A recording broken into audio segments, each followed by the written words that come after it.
finally have an incoming president who actually understands how to conduct business for the American people. Business rather than politics.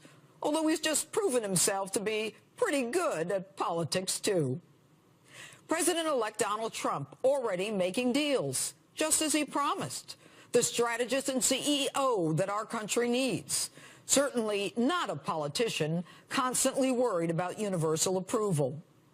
Great leaders, whether they're heads of countries or companies, deliver. They understand making decisions are not about winning the popular vote. They know instinctively what's needed to get it done, not stopping to test fingers to the wind. And so on Thursday, President-elect Trump, in a carrier plant in Indianapolis, announced a deal to keep more than 1,000 jobs in the United States that were scheduled to be outsourced to Mexico. Amazing. A president who actually fulfills a promise before he even moves into the Oval Office. Remind you of another great leader? Ronald Reagan and those 52 American hostages held in Iran for 444 days that Jimmy Carter couldn't get released for the life of himself before he left the White House? And curious that in June, when President Obama was asked by a member of the very steelworkers union employed by Carrier if anything could be done to stem the tide of jobs leaving the United States, referencing that candidate Trump had just said he could do it, Mr. Hope and Change himself answers, not a chance, pontificating to this steelworker that American workers need to just learn better skills to adapt to new technology like clean energy. By the way, wasn't it Obama's Department of Energy that sold us Solyndra? Remember that clean energy company destined for failure that lost $500 million taxpayer dollars? Sure, learn that technology and you'd be out of a job there for good. And then Obama takes his shot. Listen. Those jobs of the past are just magic wand. The magic wand, Mr. President, that Donald Trump has that you certainly don't is a business acumen, a focus, and a passion for the American worker who desperately wants nothing more than a job and the ability to feed the family.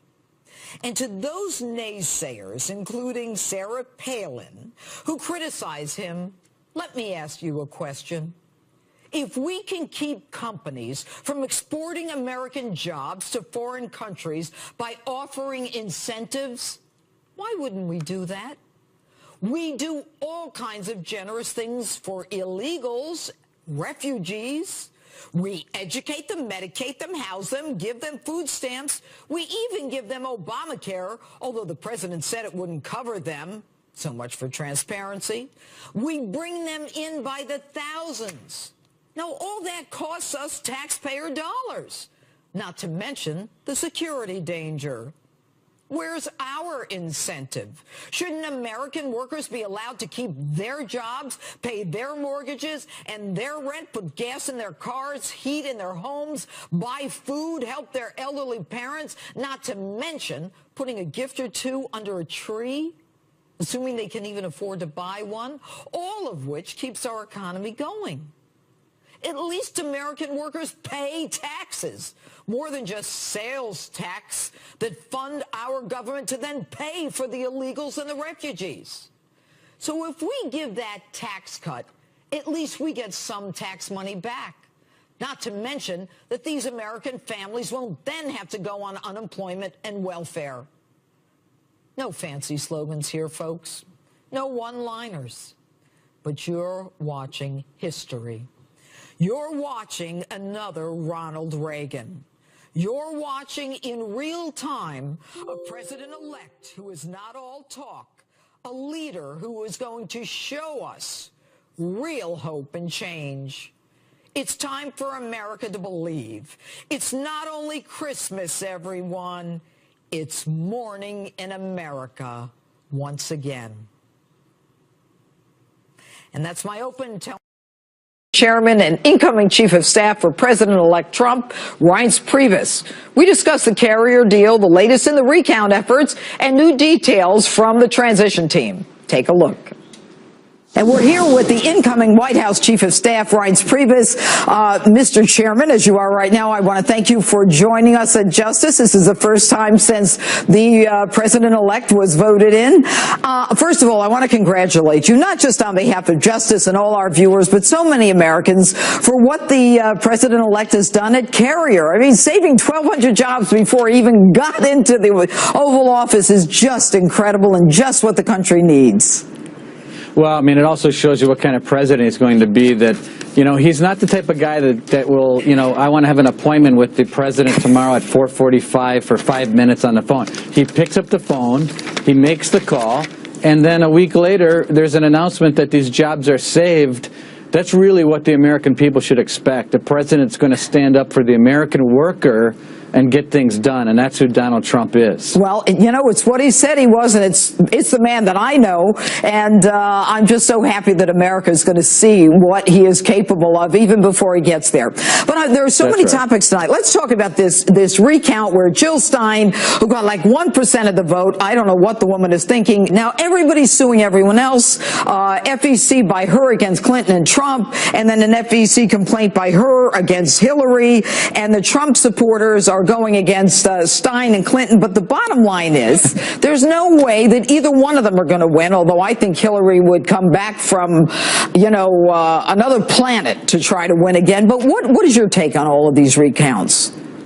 Well, I think they should be dismissed. I mean, you have a person with 33,000 votes in Wisconsin running against wanting a recount against Donald Trump, who had 1.7 million votes. It is a legal impossibility for her to overturn the election, and therefore the elections commissions and the courts and the judges and the board of canvassers shouldn't have allowed these things to go forward. But I understand the statutes the way they are. We're going to have a recount. It's going to be a waste of everyone's time and money. We're going to have to spend money that I think Jill Stein's campaign should reimburse us for a waste of our time. But look, Donald Trump will win again. They will lose again. But unfortunately, it's just a big, fat waste of time, and that's what we have to put up with. It's a waste of time, a waste of money, and friends of mine who are in Wisconsin are saying that in the recount, the president-elect is up.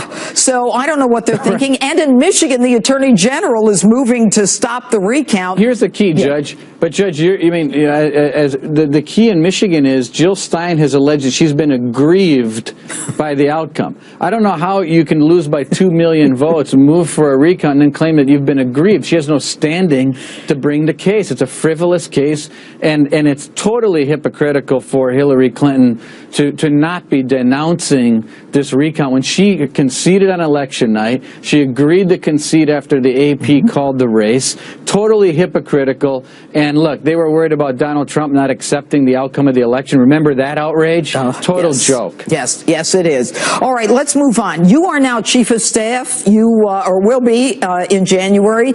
You are pretty much representative of the establishment. Is this a signal by Donald Trump that, look, everybody, I'm draining the swamp, but at the same time, there are still some establishment people who are going to be on the inside?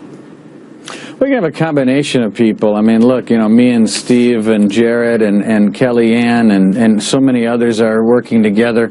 That's kind of what Donald Trump brought to the table, right? I mean, the reason why he had one of the biggest or the biggest historical electoral landslides in a long time was because he was able to bring all spectrums of our party together, move them down the center of the interstate, and make it happen. And so he brought that same coalition into the White House. I think it's a great combination, and everyone works well together. And you know, why change things up that have been working so well? And clearly, it appears that you are working well together. But you know, as we look back at the race, I mean, Donald Trump certainly made some people pretty angry. Do you think that the Bushes will ever accept a Trump presidency? I think so. I mean, and many of them have already reached out. I mean, they've reached out to the president-elect, and he's had great conversations with them and meeting with others that in some cases were critical, and appointing people that had some critical words as well. And, as you know, meeting with Governor Romney and burying the hatchet there and working together. But look, that's all part of leadership, is bringing Americans together and moving forward. Right, and for all of those people who said he was so thin-skinned, I mean, his connection and his continuous meeting with Mitt Romney, if he decides not to take Mitt Romney or appoint him as Secretary of State, nominate him, do you think there's another position that the president-elect will put Romney in? Well, you never know. I mean, he's a talented governor, and I think he had a lot of nice things to say after that last meeting. And look, the fact is they didn't know each other, and they hit each other pretty hard, and maybe Mitt hit a little harder, but he didn't know President-elect either. And I think as people get to know each other, sometimes you realize, you know, maybe I was wrong about this. And so I think some of that is what you see, but I think most importantly to the American people is what they see is that we've got a president-elect who understands that and is willing to say, I'm going to appoint the best possible people. I'm going to talk to the best possible people. I'm not going to live in the past, but I'm going to live in the future. And that's what Donald Trump is doing every single day. And quickly, you know, there were times when I'm sure people were thinking, oh, my God, this campaign is in a ditch. What is Donald Trump's magic? What is the magic of Donald Trump? Well, I think it's number one, it's a vision, but number two, I think he's someone who's real and authentic. I've often said that what this country's starving for is somebody real, authentic, and genuine that wants to serve their country with a pure heart and make a difference. I think people are tired of the plasticized Washington politician. Everything culminated. They had a choice between plasticized and genuine, and they took the leadership and the vision and the genuineness of Donald Trump. And I mean, I think that's what it is, and that's what he captured. All right. Mr. Chairman, thank you so much for joining us on Justice, and thank Mr. Trump on behalf of all of us, President-elect. I will. Bye-bye. Thank you.